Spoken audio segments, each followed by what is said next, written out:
Good morning. Today is Tuesday, November 24th, and here is what we are doing. Okay, how are you feeling today? And then our read aloud will be at 9:45 today, and remember it's moved to Zoom, and here is the Zoom information. And then you need to do the word wizard. You can do it with us if you stay on the call. And then for today, we have our mid-module assessment. So you need to watch these math videos.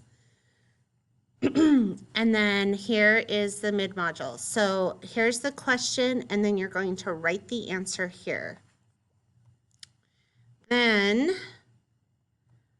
after that, you are going to get caught up on CERN. So you need to be on lesson 12. That means that you've completed 1 through 11 and you're on 12, okay? After that, take a break. For language today, you are going to do a thankful turkey. And it's just kind of a fun little book. You can print this out and write it, or you can just do it digitally. So talking about all the things that you're thankful for. At home, I'm thankful for what? At school, I'm thankful for what? Outside, I'm thankful for. Talents, I'm thankful for. Here are some other things that I am thankful for.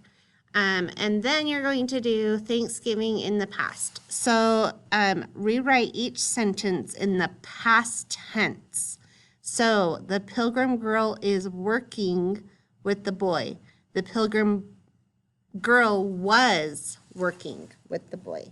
So you're changing it to past tense. I'll see if I can find a video for you guys. Take a break. Then after that, you're going to watch this video and you're going to list 5 facts you learned about how it was during the time the Pilgrims first settled in the United States. And then if I were a pilgrim for a day, I would, and then write your answer out here. And then I put a fun little turkey folding surprise art for you and some music. And then that's it. You're done, and you do not have school for the rest of the week. So please get caught up on CERN. Do your mid-module. Have a great Thanksgiving, you guys. I am so thankful for each and every one of my students. I want you to know that I love and adore you all. So have a great weekend. Enjoy your time with your family. I hope everyone stays safe and healthy. Bye.